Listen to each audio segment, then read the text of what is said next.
Now, your I Think Financial Sports Desk from WPTV and ESPN 106.3. Welcome to the I Think Financial Sports Desk. Football night in South Florida is back in a big way, of course, and all the action for the first weekend in October. I'm Todd Wilson. I am joined by some of the members of the Boca Christian Blazers. Yeah. I'm loving it. More from them later on this evening. First, let's get into the busy week. Many teams playing twice in just a matter of days. Hey, it is Monday. Some played on Monday, some played tonight. It's also a special week for so many schools. Some have homecoming, and one special team in Vero Beach had the Today Show. Pay them a visit this morning. I was glad to be a part of that, of course, of helping shine the spotlight on the undefeated team. We will have much more at 11:30 with Vero Nation's appearance on the Today Show. Now, coming up, of course, first, let's get things rolling. This Friday night at Seminole Ridge High School, Theo Dorsey is joining me here. It was a site of our tailgate this evening. Of course, ESPN 106.3's Theo Dorsey joins me here.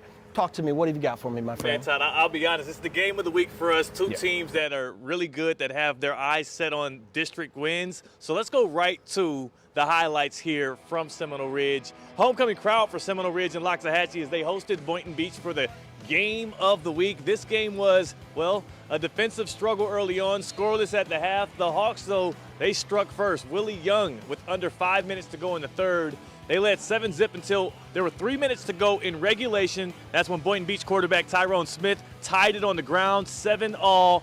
Ensuing drive, key play here, Omari Black sets the edge, strips the ball, and gets it back for the Tigers. Now we're under 2 minutes, and that set this up right here. Game-winning kick, Derek Cole from 22 yards out, his first career field goal, and he knocks it right through the air uprights there to get the win, spoiling homecoming for Seminole Ridge. Boynton Beach wins this one 10-7. They improved to 5-2, their second win in just 5 days because of the Hurricane Ian aftermath stuff. Okay, tell me this. What impressed you most about this game? Well, what impressed me most was that Boynton did stay in it and come around and get the comeback. It was looking pretty ugly. I'll be honest with you. Like, it was a sight on sore eyes for a while. If I was setting you up on a blind date with this game, I'd say it had a good personality until the last 3 minutes. Until the last 3 minutes, okay. And they bounced back and got the win there. So it was cool. You are crazy. All right, thank you, Theo. You are insane. Both of these teams are pretty similar in how they approach offense, which was the difference tonight, obviously. Now, a showdown tonight at Palm Beach Central. The Broncos hosted the Boca Raton Bobcats. The mascots were ready for this one, as were the Broncos, who dominated on both sides of the ball. Wide receiver Luby Maurice Jr. takes the pass to the house early in this one. The Broncos also getting the turnover in the first half. A pick from linebacker Devin Wygant. A struggle for Boca tonight. Palm Beach Central cruising to the win, 34-13. How about that one? Forest Hill is next up for Palm Beach Central. But first, the Falcons paid a visit to Dwyer. The two teams trading interceptions in the first quarter. With just 23 seconds left, Alex St. Julian punches it in from 5 yards out. Forest Hill can't pull off the miracle at the end, and Dwyer wins it 12-6. Panthers have now won 4 straight after starting the year 1-2. 4 of their 5 wins on the year have come by 6 points or fewer. Wow, they are cutting it close. Still ahead, the top team in our area in action. Would Vero Beach be put to the test tonight against Wellington? After a big day for the entire community, this is football night in South Florida, baby. Come on back.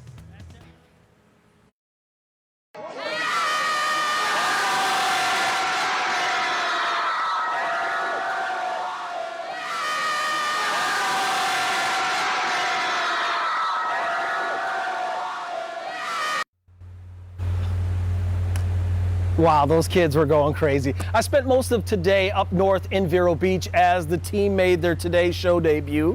More on that, of course, at 11:30. But how did the Fighting Indians fare against Wellington? That's the big question. Well, the Vero Beach offense had their way in this one. Star quarterback Tyler Aronson with a 15-yard touchdown pass early on in this one for a 14-0 lead. Aronson also scores with a quarterback draw. It is 35-7 at this point in the first half. Now, Aronson also connects with his favorite target before halftime. Vandravius Jacobs, this kid is amazing. He scores on a short pass. That's his 15th touchdown this year. 41-7 at halftime. Vero Beach remains undefeated as they roll over Wellington 41-14. Wow, they are a tough team to play.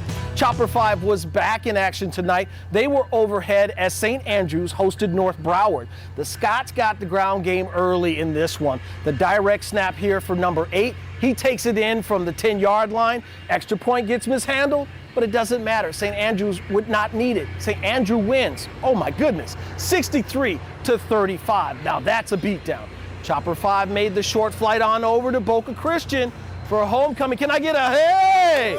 Come on, man, all right. Now the Blazers also got the rushing attack going in this one. Check out the 20-yard run. Boca Christian would get the touchdown with the 15-yard swing pass. The Blazers defense also was strong on the senior night here, getting the interception against their visitors from Central Florida.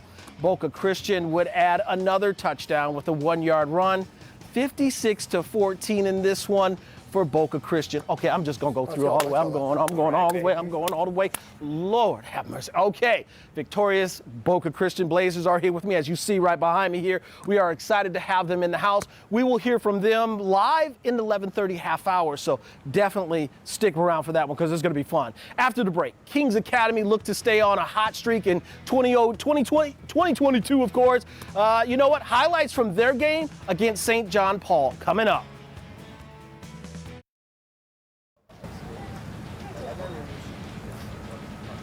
All right, let's keep it rolling. The Lions from Kings Academy enter tonight with just one loss on the season. They visited St. John Paul tonight. Joe Daly tossed 3 touchdown passes on the night, all to his sophomore wideout, Javian Jones. Kings Academy showed how stout their defense could be as well. The Lions caught 2 interceptions, resulting in touchdowns, and forced 3 total turnovers on the night. Kings Academy shut out St. John Paul 44-0. Wow, that's a tough loss right there. Football night in South Florida is just getting started. In just a minute, you'll want to flip the channel over to WHDT for even more highlights from across our region. But of course, here's the important part right here. You can find WHDT over the air on Channel 9. You can also find it on a variety of TV providers, including Comcast and AT&T. So join us for Football night in South Florida right now. Everybody, have a good night.